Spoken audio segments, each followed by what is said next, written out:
উত্তরবঙ্গ আচমকা ঝড় বৃষ্টি হচ্ছে গত কয়েকদিন ধরে, এমনকি এই বৃষ্টির ফলে ক্ষতিও হচ্ছে বেশ কিছু চাষি। সেরকমই ক্ষতির মুখে মাথাভাঙার ফুলকপি চাষিরা। বলা বাহুল্য যে মাথাভাঙা 2 নম্বর ব্লকের ফুলবাড়ি গ্রাম পঞ্চায়েতের সরকারপাড়া এলাকায় বৈশাখী ফুলকপি চাষ করছিলেন এলাকার বেশ কিছু কৃষক। লাভের আশায় এই ফুলকপি চাষ করলেও গত 2 দিন ধরে বৃষ্টির জেরে জমিতে জল জমে ফুলকপি গাছে ধরেছে পচন। রৌদ্র উঠলেও এখনো বেশ কিছু জমিতে বৃষ্টির জল জমে রয়েছে, ফলে এলাকার প্রায় 30 বিঘা জমির ফুলকপি চাষে ক্ষতি হয়েছে বলে জানা গিয়েছে। আর এই নিয়ে চিন্তিত এলাকার কৃষকেরা। এটা বৈশাখী কপি। এটা হচ্ছে আমাদের ফুলবাড়ি অঞ্চল সরকারপাড়া, প্রচুর চাষ হয়।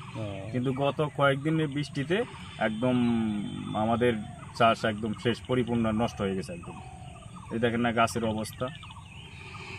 প্রায় প্রত্যেক মানুষেরই জমি কিছু কিছু আছে, প্রায় 25 থেকে 30 বিঘা জমি নষ্ট হয়েছে। এটা বিঘা প্রতি 15,000 টাকার মতো খরচ হবে, ঠিক আছে। কিন্তু ফাল্গুনি কপিটাওতে আমরা টাকা পাইনি। আমরা এটা বৈশাখী কপির লাভের আশায় করছিলাম, কিন্তু গত 2 দিনের বৃষ্টিতে আমাদের একদম সর্বশান্ত হয়ে যেতে হয়। একদম একবার জল ঢুকে যায় জমিতে, গাছ একদম পুরাটাই নষ্ট হয়ে যায়। এই জমিতে আছে দেখেন, এই কম একদম পুরা জমি একদম নষ্ট হয়ে গেছে। আচ্ছা, বর্তমানে বাজারটা ভালো ছিল,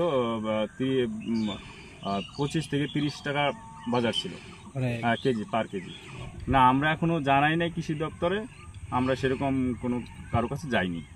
জানাবো। এমন আমাদের অবস্থা এমন হইলো, আমি ঋণ ধার করে করছি, জানো। এইটুক করছি, বাড়ির সামনে আছে মোটামুটি 3 পর মতো, এইখানে মনে করো 3 পর মতো হয়তো 1.5 বিঘা জায়গা লাগে। গত ওই যে ফাল্গুনি কপিটা যেটা লাখি কপি ছিল না, ওইটার মধ্যেও লস খেলাম 2 কেজি। মানে সব শেষ, একদম মাটি হয়ে যাবে, যা করবানছি সবই মাটি।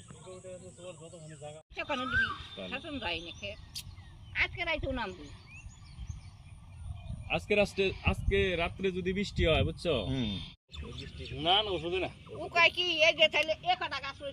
এগুলো যে মালির সাইড আছে না, এগুলো হলো জল কম পাইছে, জল সঙ্গে সঙ্গে গিয়ে বেরিয়ে গেছে। আর 2 জায়গা ছিল একবারে খেত এনে নিব কোন।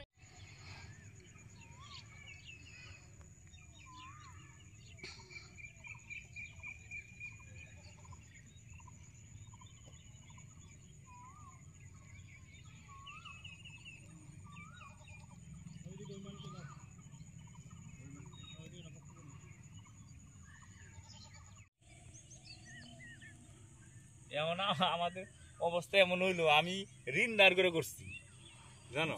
এইটুক করছি, বাড়ির সামনে আছে মোটামুটি 3 পর মতো, এইখানে মনে করো 3 পর মতো হয়তো 1.5 বিঘা জায়গা লাগে। গত ওই যে ফাল্গুনি কপিটা যেটা লাখি কপি ছিল না, ওইটার মধ্যেও লস খেলাম 2 কেজি।